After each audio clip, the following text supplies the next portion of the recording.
Olá, sejam bem-vindos, sejam bem-vindas a mais um episódio do Era do Clima rumo à COP30, uma série do Estadão que a gente começou em novembro do ano passado e deve terminar em novembro desse ano, no final deste ano.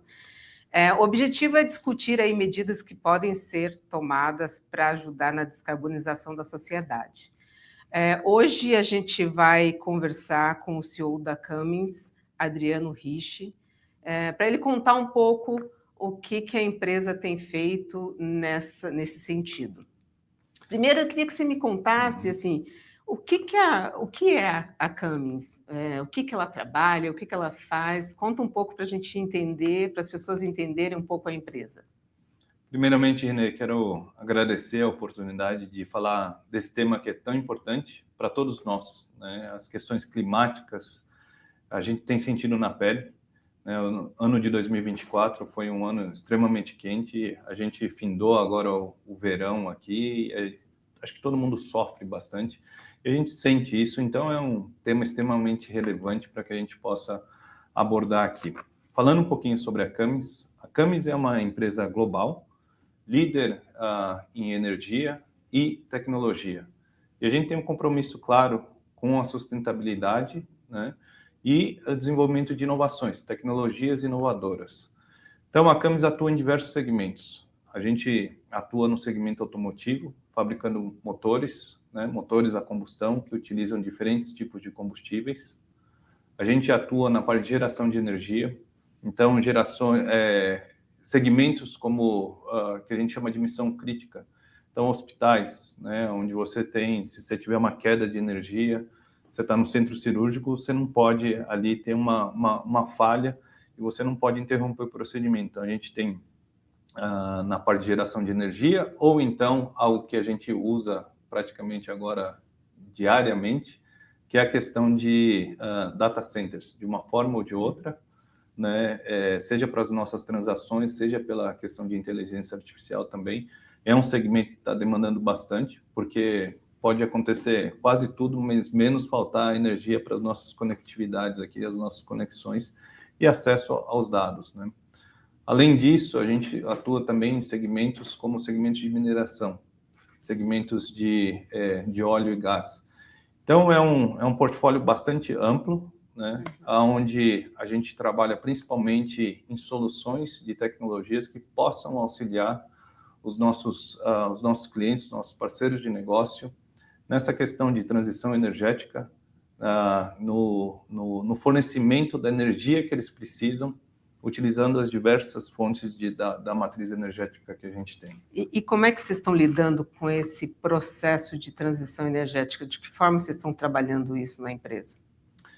Hoje, a gente chama a nossa estratégia de destino ao zero. Destino ao zero é sobre zero emissões, né? Então, de onde a gente está partindo hoje, utilização de combustíveis fósseis, biocombustíveis, tendo tecnologias híbridas até chegar a zero emissões, e é a nossa estratégia de crescimento de negócios. Ao longo das últimas décadas, a Cummins sempre manteve essa questão de redução de emissões, melhoria das questões climáticas, como um desafio bom, um desafio onde impulsiona o desenvolvimento de novas tecnologias, sem essas regulamentações de emissões que a gente vem tendo durante as últimas décadas. Uhum. É difícil acreditar que a gente teria desenvolvido tantas tecnologias. Então, hoje a gente investe cerca de $1,5 bilhão em pesquisa e desenvolvimento, que é justamente para ter um portfólio bastante amplo de tecnologias, onde a gente possa ajudar na questão de qual é a solução correta, no momento correto, para que a gente possa fazer essa transição energética, né? E aí a gente possa apoiar os nossos parceiros de negócio a justamente achar soluções que sejam economicamente viáveis, que não é só uma questão ambiental, mas é uma questão, o nosso segmento de trabalho aqui é sobre fonte de renda, sobre lucratividade. Então a gente precisa conciliar a questão ambiental com a questão econômica, né? E para isso a gente precisa ter diferentes tecnologias que fazem sentido para diferentes nichos de mercado em diferentes momentos. Uhum. Mas hoje vocês fazem tanto motores a diesel como motores a biocombustível? Isso, a gente lançou o que a gente fala de plataforma Helm. Helm vem do inglês, né, que é de High Efficiency, Multi-Fuel e Low Emissions, né? Então, é uma plataforma onde a gente visa justamente reduzir as emissões, que a gente possa operar nos motores a combustão interna diferentes tipos de combustível. Então, desde o diesel, passando por gás, biogás, biometano, gasolina ou etanol, e até utilizar o hidrogênio como combustível, que seria zero emissões. Uhum. Mas, além disso, a gente tem uma divisão que a gente chama de Accelera.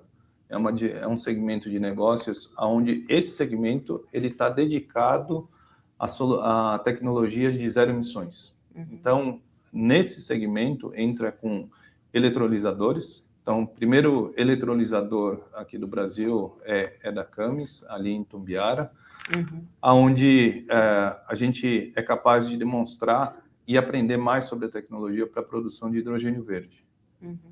E nessa mesma usina, a gente tem as células de combustível também, né, para transformar de volta em eletricidade. E a gente também tem, dentro dessa divisão, aí o que a gente chama de e-mobility, que é toda a parte de mobilidade movido a baterias. Então, a gente tem pacotes de baterias, as células de bateria, a fabricação das células de bateria, eixos elétricos, né, onde você acopla o motor elétrico junto ao eixo dos caminhões. Então, é onde a gente chama essa parte do trem de força elétrico. Então, a gente vem desde onde a gente está até hoje, motores a diesel, né, passando por biocombustíveis, até chegar nessa questão de zero emissões, com tecnologias que realmente são zero emissões. E cada uma dessas tecnologias, elas vão fazer sentido econômico em diferentes momentos. Um exemplo, se a gente pegar etanol, na questão das refinarias, o acesso e o custo que você tem, ele faz sentido mais cedo do que você tem na bomba de combustível nos tanques espalhados pelo país. Então, esse é um exemplo. Se a gente pegar a questão de biogás, biometano, quem faz a operação nos aterros, né, e é onde você faz a geração, você pode fazer a geração de biogás, ali também faz sentido mais cedo, mas não necessariamente em outros segmentos. Então, por isso que é um desafio, sem dúvida, mas é o nosso compromisso manter esse leque bem amplo de tecnologia para que a gente possa servir aí os diferentes segmentos. O que representa hoje? Hoje o diesel ainda é o predominante na empresa? Qual que é a participação desses outros renováveis para vocês? O diesel ainda é predominante. Hoje ainda é a maneira mais eficiente de você transportando energia da forma líquida no diesel. Mas lembrando que o diesel hoje a gente já conta com 14% de biodiesel, né? Então a gente já tem aí uma fração que ela vem crescendo gradualmente da parte de biocombustíveis. E aí a gente tem aplicações mais específicas, seria uma porcentagem menor, talvez eu diria 5%, onde você coloca biocombustíveis dedicados, né? E aí são por segmentos, como eu estava falando, onde começa a fazer sentido econômico em diferentes momentos. E tem alguma meta de ir aumentando esse percentual? Tem as metas da gente ir aumentando o biodiesel, né? A gente tem esse compromisso. Nossos motores eles estão aptos a operar com as diferentes porcentagens que são requeridas aqui de biocombustível, mas além disso, talvez o que eu diria é que a gente está fomentando até a questão de utilização de HVO, né, que é o combustível sintético, onde você reduz drasticamente a questão de emissões. E a gente tem o desafio de fazer com que tudo isso faça sentido econômico. Hoje o HVO ainda em torno de 15% mais caro, né? Mas numa operação onde o preço do frete ele é bastante apertado, né? Então 15% é super relevante. Mas a gente acredita que com os investimentos tanto na melhora da eficiência dos motores, você pode fazer neutralizar parte desse aumento, mas também nas tecnologias de produção do combustível do HVO, você conseguiria também trazer esse preço mais para baixo, né? E aí, eventualmente, essa equação ela vai fazer sentido econômico. Vocês estão estudando hidrogênio, mas no Brasil ou fora do Brasil? No Brasil e fora do Brasil. Como eu comentei, né, a gente tem o projeto de Itumbiara justamente para entender a tecnologia, para entender a eficiência, entender os custos associados no território brasileiro, produção de hidrogênio verde, e a partir do custo da produção do hidrogênio verde, a gente sabe a eficiência que as nossas células de combustível têm, ou então os nossos motores a combustão interna têm, nesse momento, para a gente determinar o custo de operação dessas tecnologias, né, nos diferentes segmentos. Hoje você já tem isso? Você pode falar desses custos? Hoje os custos, eles ainda, a gente não tem fechado, né? A gente sabe que a gente deveria chegar próximo de um pouco mais de $1 hoje, com dólar, né, um pouco na faixa de R$6 a R$7, mas hoje ainda a gente está longe, a gente está em torno de 2,5 vezes, 3 vezes esse custo do combustível hoje ainda. E em quanto tempo você acha que é possível chegar a um preço adequado? A gente não tem, Renê, isso claro ainda, né? Mas a gente segue justamente investindo no desenvolvimento dessas tecnologias para melhorar a eficiência, reduzir os custos, né? Tem custo da energia elétrica também que a gente usa, que aí é uma parte que a gente não controla, mas são parcerias. A gente acredita muito nessa parceria que a gente precisa fazer do ponto de vista de nós, como Cami, somos produtores da tecnologia, desenvolvedores das tecnologias, né? Mas a gente depende também da questão de infraestrutura, a gente depende da questão de regulamentação, a gente depende de fundos aí de incentivo para desenvolvimento dessas tecnologias, para um avanço mais rápido, né? Então, é uma equação que demanda várias partes aqui, elas estarem unidas aqui, para que a gente consiga acelerar esse processo. No Brasil, a gente tem essas condições adequadas ou ainda falta muito? O Brasil, a gente está numa condição privilegiada, eu diria, né? Nossa matriz energética, se não é a mais limpa do mundo, uma das mais limpas do mundo. O que a gente vê é que, quando a gente olha o que aconteceu com a nossa energia de base, as fontes que cresceram, elas foram renováveis, né? Então, é muito sobre solar e muito sobre eólica, né? Além das hidrelétricas, e menos sobre as usinas, né? Então, além da questão de energia elétrica, a gente tem, o Brasil é agro, a agro é super forte, e a gente tem a disponibilidade de etanol. Então, o etanol, quando a gente pensa em CO2 recirculante, né, a gente entende que é o caminho mais rápido para a gente começar a descarbonizar, olhando para a infraestrutura que a gente já tem, né, o que nos trouxe até aqui, e olhando as tecnologias que a gente tem desenvolvido. O que eu estou querendo dizer com isso? Hoje, o que se mostra é que os nossos testes de motores etanol, a eficiência energética ela é parecida com a do diesel, em mais de 42%, 43%. O rendimento térmico. Só que, quando você vai na bomba, você não paga por conteúdo energético, você paga por litro. E o litro da gasolina, ou o litro do diesel e o litro do etanol, ele tem uma diferença de preço. Quando a gente começa a chegar numa relação de 60%, etanol começa a fazer sentido. Então, se você pensar do ponto de vista de país, de Brasil, que a gente tem etanol, não coloca em risco a cadeia alimentar, que é diferente, é uma preocupação grande na Europa, né? e a gente olha as condições climáticas, porque a partir da frio, quando você tem temperaturas abaixo de zero, é um desafio para o etanol, né? Para quem... Eu que sou mais velho, eu lembro, né, da década de 80, todo aquele processo de aquecimento ali dos carros movidos a etanol. A gente tem tecnologias que podem ajudar aqui o Brasil a descarbonizar mais rápido, utilizando as nossas particularidades aqui a nosso favor.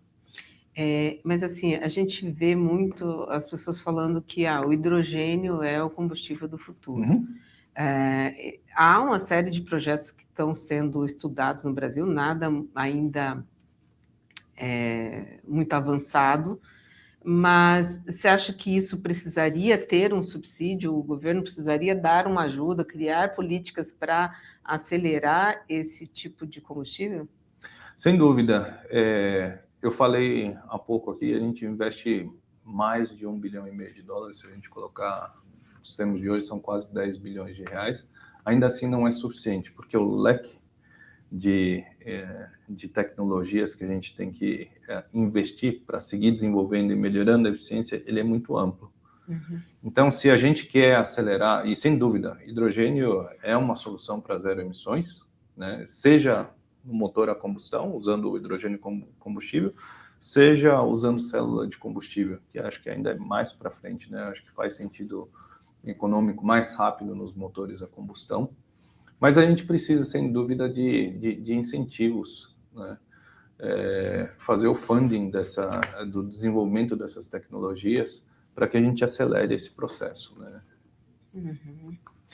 E você falou acho que vocês têm uma startup para desenvolvimento de novas tecnologias ou é uma empresa?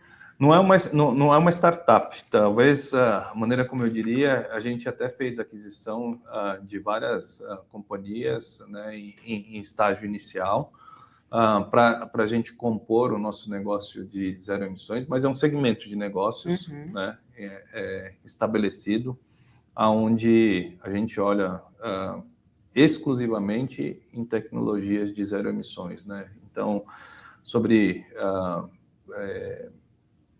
bateria, a célula de combustível, a parte de eixos trativos e eixos elétricos, né? Uhum.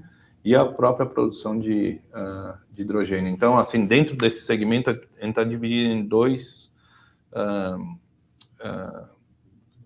partes importantes. Um é a parte de infraestrutura, porque se a gente pensa em eletrolisador, né, para o hidrogênio verde, é a parte de infraestrutura.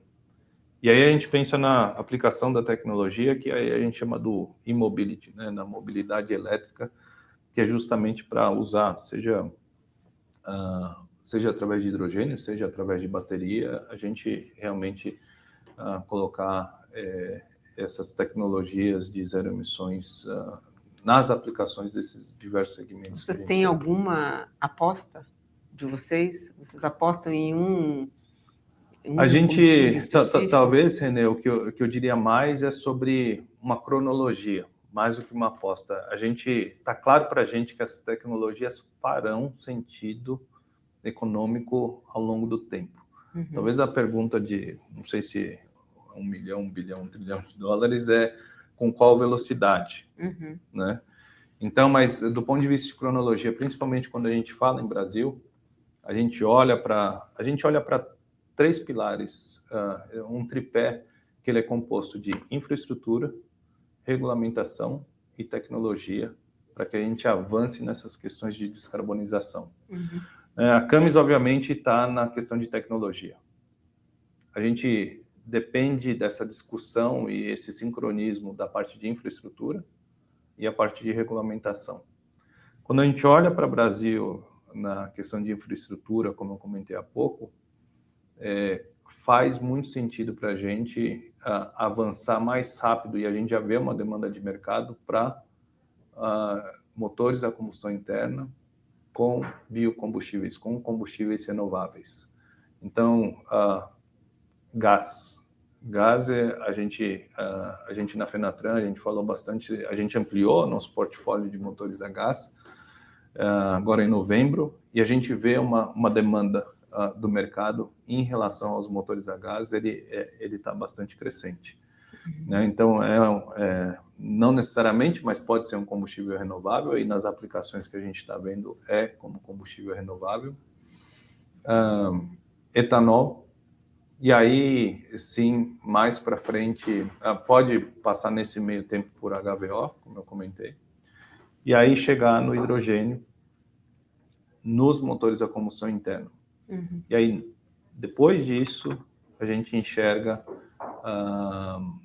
a questão de hidrogênio em células de combustível.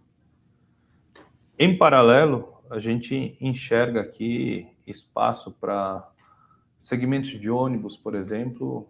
Eventualmente faz sentido bateria mais cedo, porque você tem um percurso conhecido, você sempre volta para casa, você poderia ter a sua recarga, mas a gente esbarra, o que a gente viu até agora, a gente esbarra em questões de infraestrutura para ter capacidade de energia aqui para você recarregar, porque veículos comerciais são diferentes, né? Então, para você ter as estações de recarregamento, se torna um desafio. Por isso temos ou temos muito pouco? A gente tem pouco. Não é que a gente não tem, mas não é o suficiente para a gente expandir, né, a adoção dessa tecnologia numa velocidade mais rápida. Então, a gente está aprendendo. A gente está aprendendo com o mercado, né, a velocidade com que a gente pode colocar e, eventualmente, as barreiras que a gente tem, os desafios que, eventualmente, ainda a gente não antecipou. A gente, até o ano passado, a gente vinha num movimento, acho que talvez depois da pandemia, até o ano passado, a gente vinha num movimento muito forte de descarbonização, muitas as empresas adotando medidas, se aliando a alguns organismos e tal. A posse do Trump parece que ela dá uma mudada nesse movimento. Você acredita? Porque assim, a gente já viu vários bancos deixando instituições, fóruns de descarbonização. Você acha que isso pode desacelerar esse processo? Pode comprometer esse processo? Então, René, como eu comecei falando, né, sobre a história da Cummins, a Cummins é uma empresa centenária, líder global em soluções de energia e tecnologia. E quando a gente olha para a nossa história, para a nossa trajetória até aqui, foram justamente as questões de reduções de emissões, esses desafios que fez a gente propelir, fez a gente crescer no desenvolvimento de tecnologias, novas tecnologias, aonde existe esse benefício para todos nós. Eu falei também do aquecimento global que a gente sente na pele.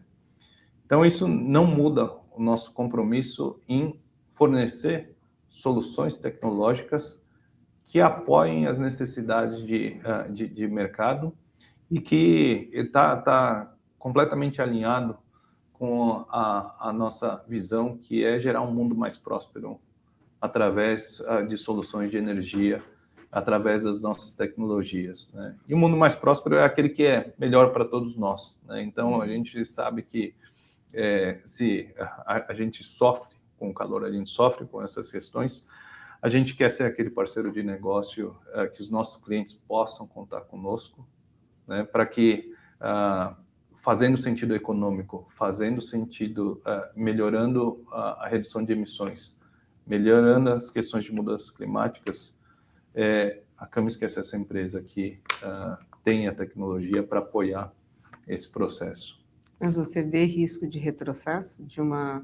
A gente não alterou a nossa estratégia de destino ao zero e de diversificação e de desenvolvimento de tecnologias em diferentes frentes. A gente segue com a produção, como eu disse, dos motores a combustão interna, desde o diesel, ainda é a maior fatia, mas a gente entende a relevância dessa multiplicidade de tecnologias.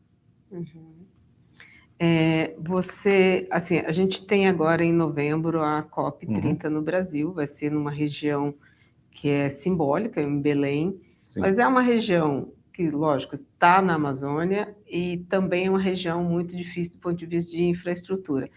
Ah, Como é que você vê esse evento aqui? Você acha que isso vai trazer algum benefício para a gente?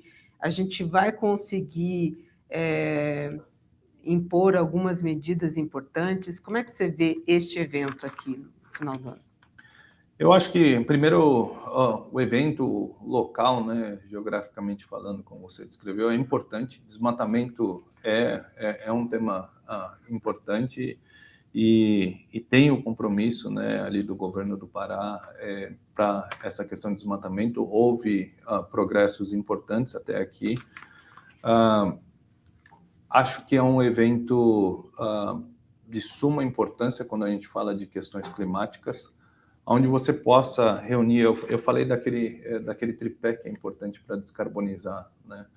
Como que você coloca? É um fórum onde você vai conseguir colocar as diferentes partes interessadas nas mudanças climáticas para a gente poder falar e a gente poder escutar e a partir daí a gente conseguir colocar planos que permitam a gente avançar nessas questões, né?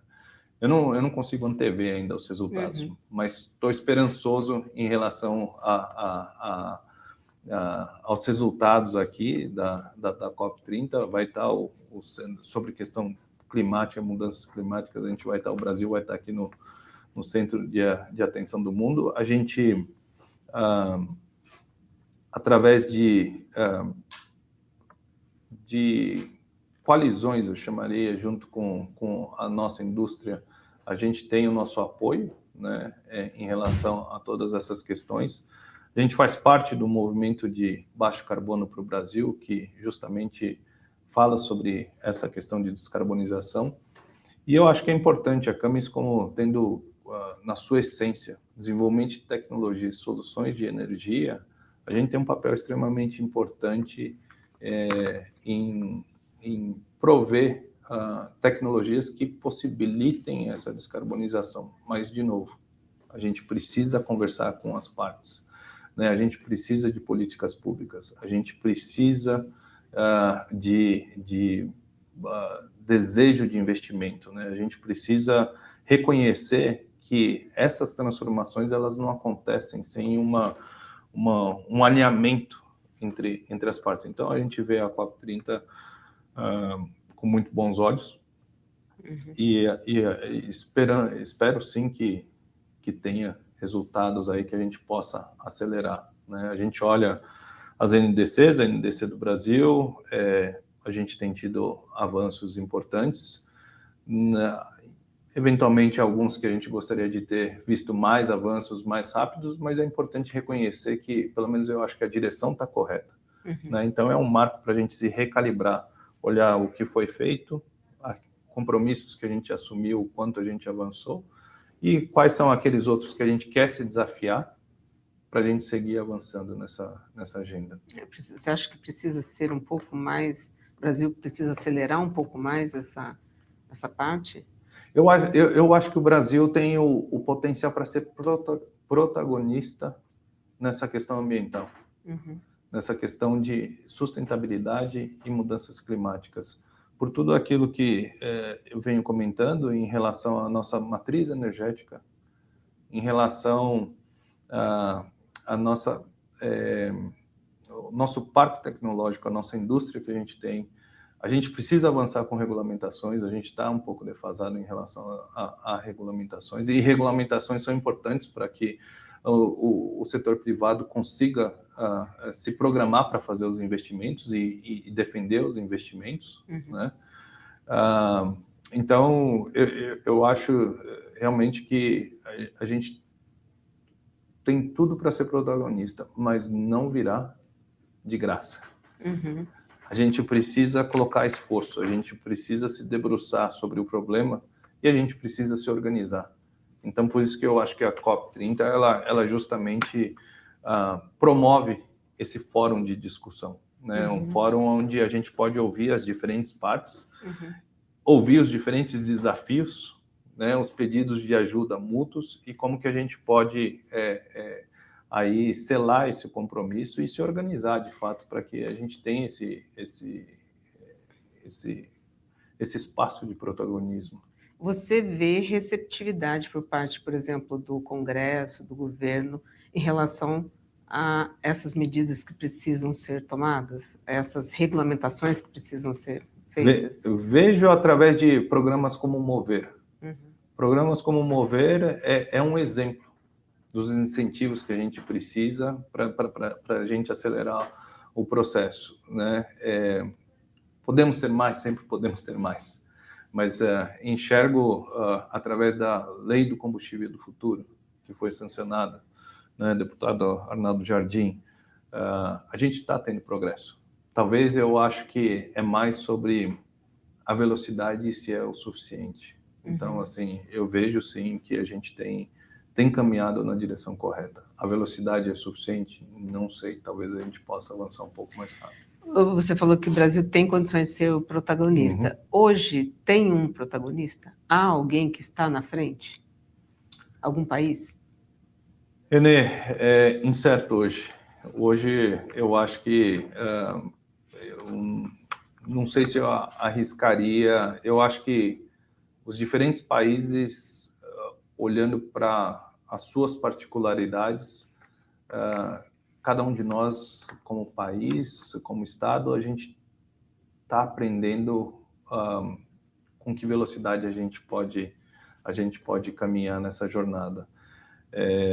Quando a gente olha a Europa, que caminhou, mas está se deparando também com as questões de infraestrutura, né? Estados Unidos, você mencionou um pouco agora, tem a questão de sair do Acordo de Paris, mas, por outro lado, tem vários estados que seguem com seus apoios as questões de desenvolvimento de ações que ajudam, que contribuem a minimizar as questões de mudanças climáticas.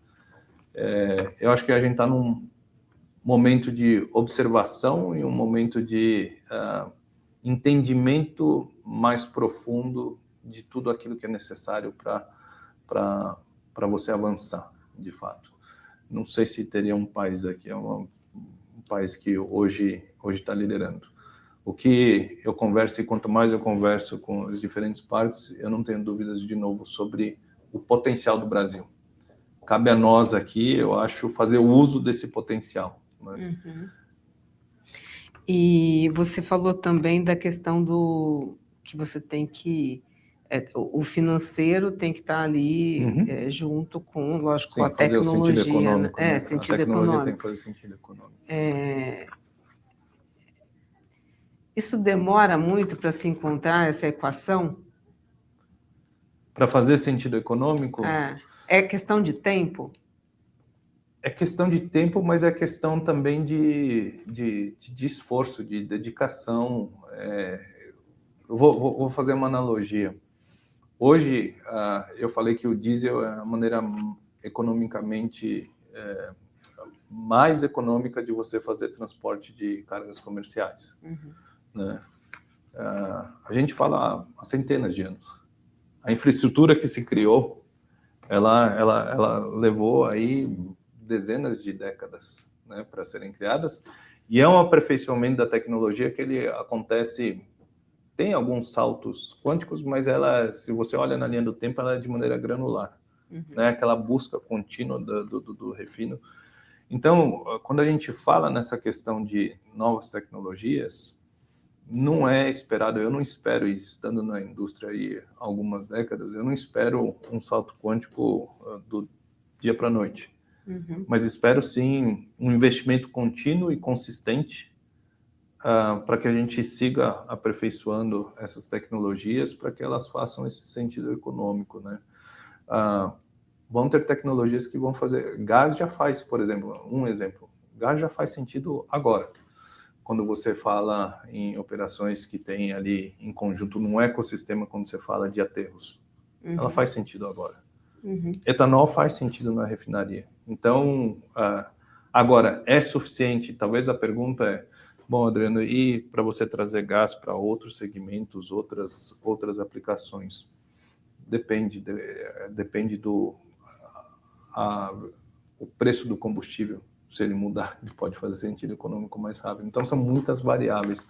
Por isso, René, que a questão de regulamentação, de políticas públicas, é muito importante. Isso, eu acredito muito que permite a gente fazer avanços mais rápidos. Porque eu olho para a trajetória que a gente percorreu para chegar até aqui. A gente tinha, em algumas situações, limites de emissões que a gente não tinha tão claro qual era a tecnologia, mas a gente tinha claro a regulamentação. E a gente sabia que a gente estaria fora do mercado se a gente não atingisse aquele nível de emissões. Isso impulsionou e acelerou todo o desenvolvimento de tecnologias. Eu tenho certeza de que, se a gente não tivesse tido as regulamentações claras, a gente não teria avançado, mas não na velocidade com que a gente avançou, em geral, a cada 4 anos. Agora isso passou um pouco mais, mas a cada 4 anos a gente teve saltos grandes tecnológicos. Essa equação financeira, ela passa necessariamente por um subsídio? Eu acho que subsídio, ele não é sustentável. Eu acho que, eventualmente, é mais sobre investimentos, aportes para que a tecnologia seja desenvolvida e seja sustentável. Eu acho que uma questão de subsídio não é sustentável. A gente está falando bastante de sustentabilidade, né? Eu acho que é alguma coisa que pode retroagir se você viabilizar exclusivamente por subsídio. Mas, assim, a gente vê grandes nações, Estados Unidos antes, pelo menos, e Europa, dando muitos subsídios para você desenvolver o hidrogênio, por exemplo. Nesse cenário, a gente consegue competir? Tendo a condição que a gente tem hoje? Nesse cenário, para dar esse pontapé inicial, é importante o subsídio. Nesse cenário. Acho que entendi como você está colocando, sim. O pontapé inicial, ele depende do subsídio. Mas a gente precisa garantir que exista uma continuidade para que, à medida que esse subsídio ele acabe, essas tecnologias, esse modelo econômico, ele pare de pé, né? Vocês vão estar na COP ou não? Estaremos na COP, estaremos apoiando a COP através das as várias parcerias e associações que a gente tem participado, o movimento do setor industrial para o nosso apoio à COP, através de parcerias. Eu queria te agradecer pelas informações e até a próxima. A gente volta a falar sobre sustentabilidade. Obrigado a você, René, por dar esse espaço, permitir a gente falar de novo, uma vez mais, sobre esse tema que é tão importante para todos nós, né? E os desafios são gigantescos. Então, quanto mais eu acho que a gente conseguir falar sobre o tema e escutar também sobre as diferentes perspectivas, eu acho que é maior a chance sempre da gente encontrar essas soluções que a gente vem buscando. Então, muito obrigado. Obrigada.